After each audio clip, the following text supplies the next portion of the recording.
আর কোনো পথ খোলা নেই। মর্টিমার ঝাঁপিয়ে পড়লো তার উপর এবং মূর্তিটির গলা প্রাণপণে টিপে ধরল।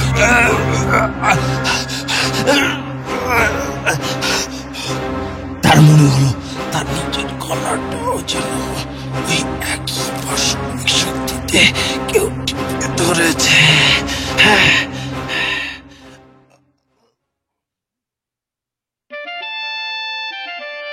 প্রদীপের গল্প স্বল্প, শুধুমাত্র ফান্টানে।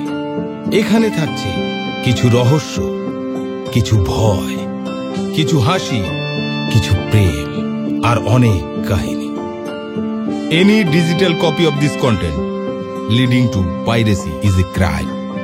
এই গল্পের যে কোনো পাইরেসির বিরুদ্ধে উপযুক্ত আইনানুগ ব্যবস্থা নেওয়া হবে। পাইরেসি দণ্ডনীয় অপরাধ। অনুগ্রহ করে পাইরেসি করবেন না ও পাইরেসি সাপোর্ট করবেন না।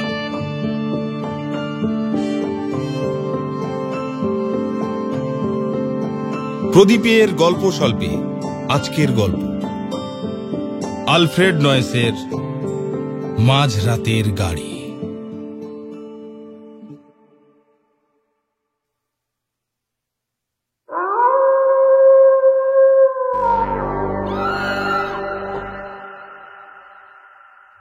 সেটা ছিল একটা ছেঁড়াখোড়া লাল খেরো বাঁধানো বই।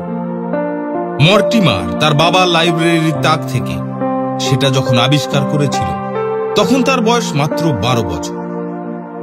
সব নিষেধ অমান্য করে সে বইটা নিয়ে গিয়েছিল তার শোবার ঘরে। মধ্যরাতে যখন তাদের প্রাচীন এলিজাবেথীয় ধাঁচের বাড়ির সব কোলাহল সম্পূর্ণভাবে থেমে যেত, তখন সে মোমবাতি জ্বালিয়ে বইটা নিয়ে বসত। সে থাকতো একটা ছোট্ট নির্জন ঘরে। মর্টিমার চুরি করা মোমবাতির অতি অল্প অবশিষ্টাংশগুলি জ্বালিয়ে সে কোনো মতে ঘরের জমাট অন্ধকারকে একটু দূরে সরিয়ে রাখত। যখন বাড়ির অন্য সকলে নিদ্রা দেবীর কোলে নিজেদের আত্মসমর্পণ করেছে আর তার সাথে সমস্ত বাড়িটা গাঢ় অন্ধকারে প্লাবিত হয়েছে, ঠিক তখনই সে নিজেকে জাগিয়ে রাখত। নিচের হল ঘরে গ্র্যান্ডফাদার ক্লকের একটানা টক টক শব্দের সাথে তার ছোট হৃৎপিণ্ডের ধুকপুক শব্দ ও দূরের বেলাভূমিতে সমুদ্রের ঢেউয়ের ছন্দবদ্ধ ওঠানামার শব্দ মিলিয়ে তার মনে একটা রহস্যের জগৎ সৃষ্টি করত। পড়তে পড়তে সে কখনো কখনো দেওয়ালে একটা মথের ডানার ফরফর শব্দ শুনে চমকে উঠত এবং কান পেতে কিছু একটা শোনবার চেষ্টা করত। যেন এক গভীর জঙ্গলের নিস্তবতায় একটা ডাল ভাঙার শব্দ শুনে সে কান খাড়া করে নিয়েছে। ছেঁড়াখোড়া বইটার প্রতি অদ্ভুত আকর্ষণ ছিল তার। যদিও সে গল্পটার মাথা মুন্ডু কিছুই বুঝত না। বইটার নাম মাঝরাতের গাড়ি।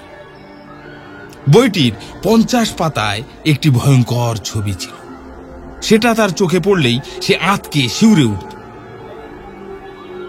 মর্টিমার স্বভাবতই ভাবপ্রবণ ছিল, কিন্তু তার মানসিক ভারসাম্যের কোনো অভাব ছিল না।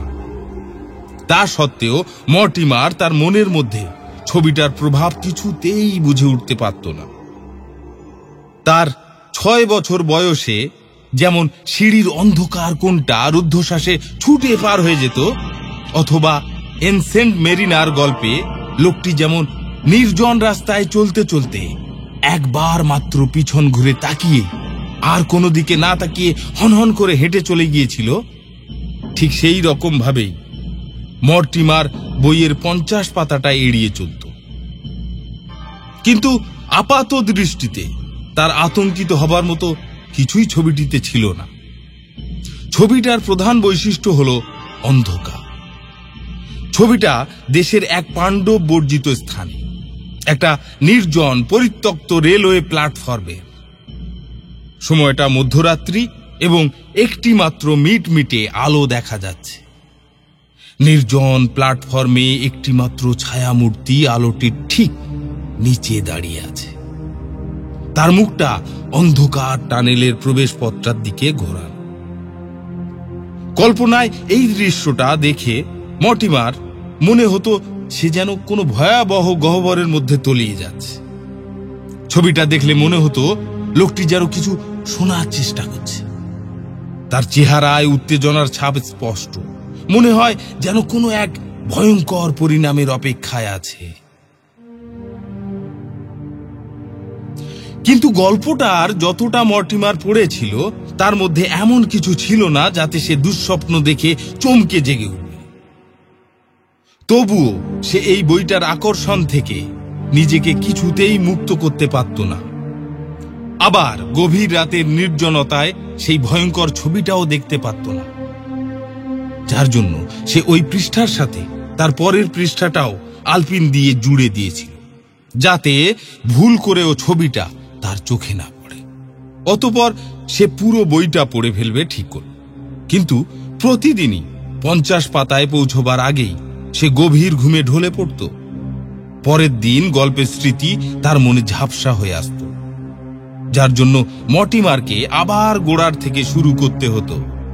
কিন্তু মজার কথা হলো, প্রতিদিনই 50 পাতায় পৌঁছবার আগেই তার ঘুম চলে আসত। এইভাবে দিনের পর দিন চলত। ক্রমে ক্রমে মর্টিমারের বয়স বাড়ল। সেই বইটাও তার ছবিটির কথা তার মন থেকে এক সময়ে মুছে গেল। জীবনের মধ্য বয়সে কোনো একদিন ঠিক মধ্যরাতের আগে সে দাঁড়িয়েছিল একটা নির্দিষ্ট রেল স্টেশনের ট্রেনের অপেক্ষায়। স্টেশনের ঘড়িতে ঢং ঢং করে রাত 12টা বাজল। সেই সময় তার মনে হলো যেন বহুদিন ঘুমিয়ে থাকার পর হঠাৎ জেগে উঠে সমস্ত পূর্ব স্মৃতি তার মনে ভিড় করে এসে দাঁড়িয়েছে। সে দেখল লম্বা নির্জন প্ল্যাটফর্মটার এক পাশে টিম টিম করে জ্বলা বাতিটার নিচে সেই পরিচিত লোকটি দাঁড়িয়ে আছে। সেই ছবির মতো লোকটির মুখ টানেলের অন্ধকার প্রবেশ পথের দিকে ঘোরানো। দেখে মনে হয় সে অধীর আগ্রহে এবং প্রচন্ড উত্তেজনায় কিছু শুনবার চেষ্টা করছে, ঠিক যেমন 30 বছর আগে ছবিটা দেখে তার মনে হতো। কিন্তু আজ মর্টিমার ছেলেবেলার মতো ভয় পেল না। সে ভাবল আজ এগিয়ে যাবে, লোকটির মুখোমুখি দাঁড়াবে এবং এতদিন ধরে যে মুখটা তার দিকে ফেরানো ছিল, লুকিয়ে রাখা ছিল, সে আজ সোজাসুজি দেখবে।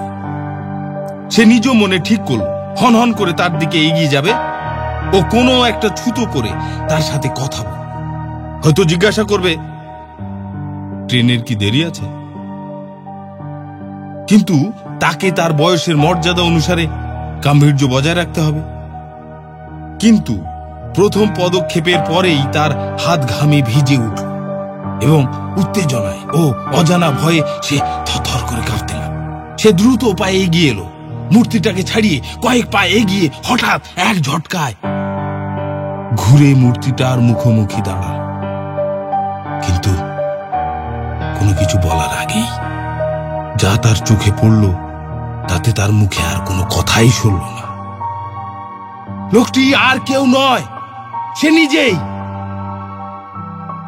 তার নিজের চোখ দুটি যেন তার ফ্যাকাশে মুখে বসানো এবং তার জীবন্ত চোখের দিকে এক দৃষ্টে তাকিয়ে আছে, যেন সে আয়নাতে নিজেকেই দেখছে। মর্টিমারের হৃদয়ের তন্ত্রীতে যেন বিদ্যুতের তরঙ্গ খেলে গেল। তার সমস্ত শরীরে একটা আতঙ্কের শিহরণ বয়ে গেল। সে হোঁচট খেল এবং ঠিক সেই মুহূর্তেই একটা ট্রেন দিক বিদিক জ্ঞান শূন্য হয়ে টিকিট ঘর ছাড়িয়ে স্টেশনের পিছনে লাইন ধরে প্রাণপণে ছুটে চলল। সমস্ত গ্রামটা যেন সম্পূর্ণ জনহীন বলে মনে হল। চাঁদের আলোয় পরিবেশটা আরো নির্জন ও রহস্যময় হয়ে উঠল। কিছুক্ষণের জন্য থেমে সে কান পেতে শুনল যে তারই পায়ের শব্দের প্রতিধ্বনির মতো আর একটা শব্দ যেন টিকিট ঘরের কাঠের মেঝের উপর দিয়ে হুড়মুড় করে ছুটে আসছে। সে সব লজ্জা, শরম, জলাঞ্জলি দিয়ে নিজের ভয়ের কাছে আত্মসমর্পণ করল এবং ঊর্ধ্বশ্বাসে ছুটে চলল।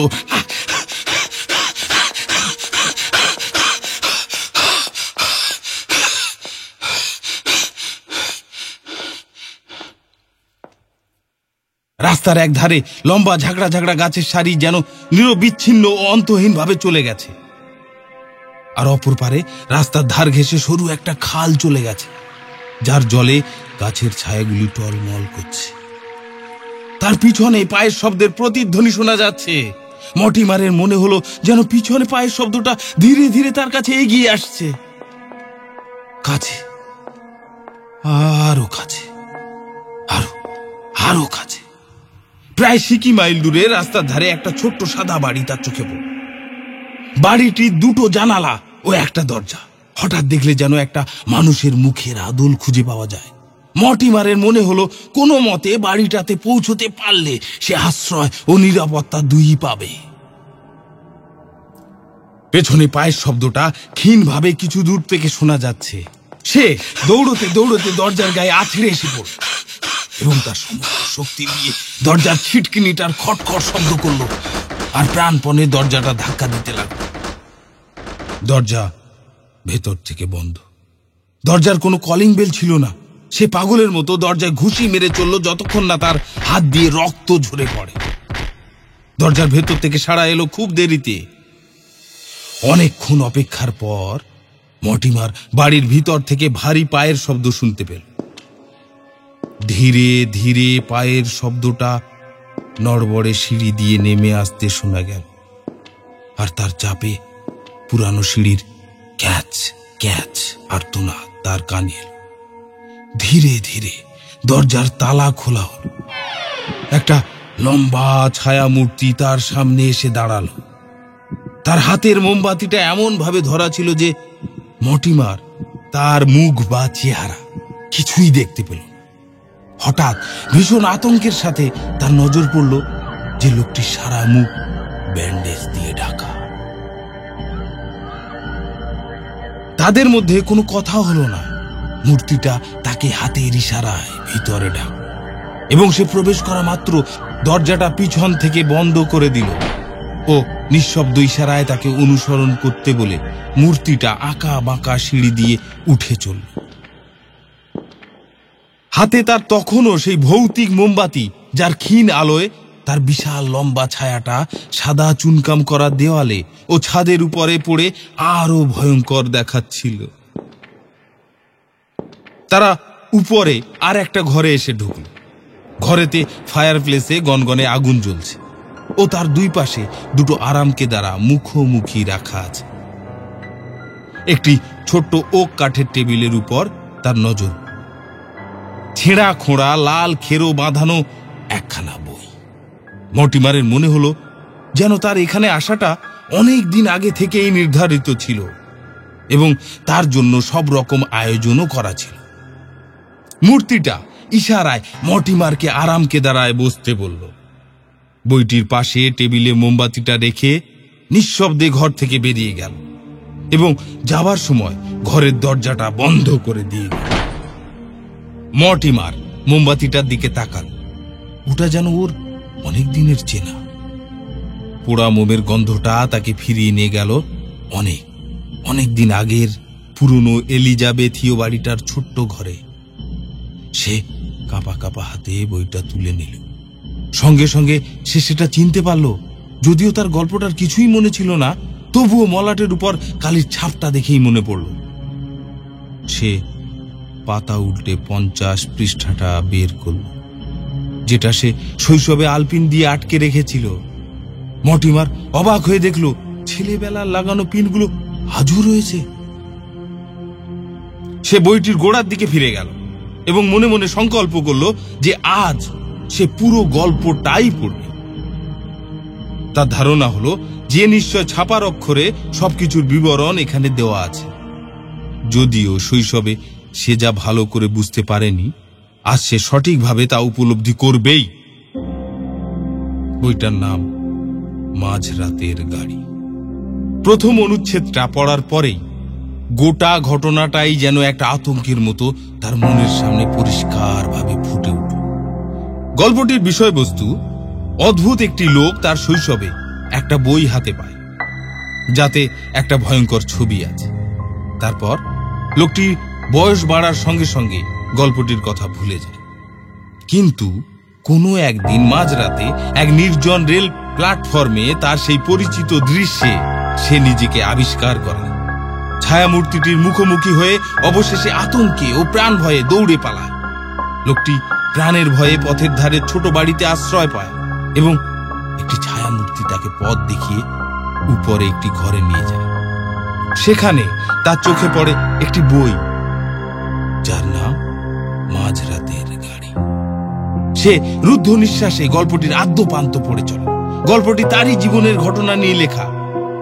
এইভাবে ঘটনাটি অনন্তকাল ধরে ঘটে যাবে এবং ঘটতেই থাকবে, যার কোনো শেষ নেই। কিন্তু গল্পটা পড়তে পড়তে যখন বারবার 3 বার এসে রাস্তার ধারের বাড়িটার কাছে এসে পৌঁছল, একটা প্রচন্ড আতঙ্কের মধ্য দিয়ে সে ধীরে ধীরে উপলব্ধি করলো যে সে একটা ভয়াবহ বৃত্তের মধ্যে যেন অবস্থান করছে, যেটা একটা বিরামহীন চাকার মতো ঘুরেই চলেছে এবং যার হাত থেকে তার কোনো নিস্তার নেই কোনো পরিত্রাণ। গল্পের খুঁটিনাটির ব্যাপারে কোনো নতুনত্ব নেই, সেগুলো অনন্তকাল ধরে একইভাবে ছিল এবং আছে, কিন্তু আজ সে নতুন ভাবে সেটা উপলব্ধি করতে পারে। কিন্তু যে ছায়ামূর্তিটা তাকে পথ দেখিয়ে আঁকা বাঁকা সিঁড়িটা দিয়ে উপরে এনেছিল, সে কি চায়? গল্পের কিছুটা তার মনোযোগ এড়িয়ে গিয়েছিল। ছায়ামূর্তিটি উচ্চতায় ওরই সমান, তবে কি সেটাও নিজে? তাই কি ওর মুখটা ব্যান্ডেজের আড়ালে লুকানো? যে মুহূর্তে তার মনে এই প্রশ্নটা উকি দিয়েছিল, সেই মুহূর্তে তার কানে এলো পিছনের দরজার তালা খোলার শব্দ। অপরিচিত গৃহস্বামী তার পিছন দিক থেকে এসে দাঁড়ালো। মোমবাতির আলোয় তার ছায়াটা সেই রকমই লম্বা ও ভৌতিক দেখাচ্ছিল। সে এসে আগুনের ধারে তার সামনের চেয়ারটায় ওর মুখোমুখি বসল। ঘরে একটা অস্বস্তিকর ও ভয়ঙ্কর নীরবতা বিরাজ করছিল, যেমন করে কোনো মহিলা ধীরে ধীরে তার অবগুণ্ঠন করে। সেইভাবে সে তার হাত তুলল মুখের ব্যান্ডেজ খোলার জন্য। মর্টিমার জানতো মুখটা কার, কিন্তু তার সঙ্গে সঙ্গে মনে হলো সেটা কি জীবিত না মৃত। আর কোনো পথ খোলা নেই। মর্টিমার ঝাঁপিয়ে পড়ল তার উপর এবং মূর্তিটির গলা প্রাণপণে টিপে ধরল।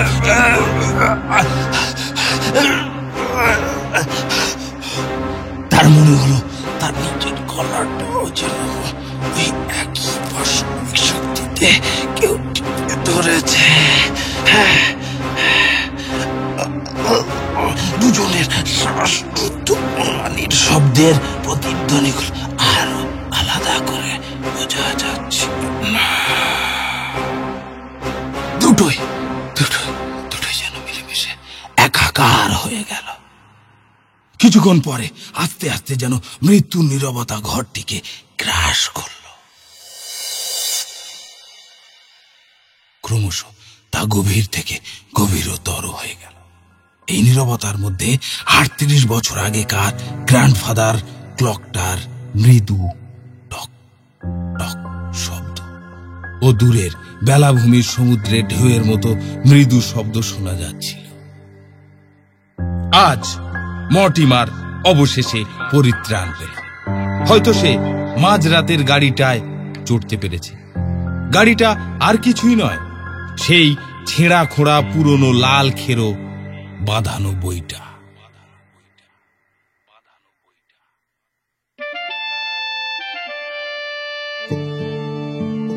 প্রদীপের গল্প স্বল্প আজ এই পর্যন্ত। পরের সপ্তাহে শনিবার ঠিক বিকেল 5টায় হাজির হব এক নতুন গল্প নিয়ে। শুনছেন তো আপনি? অন্যকে শোনানোর জন্য like, share and subscribe my channel Fanta.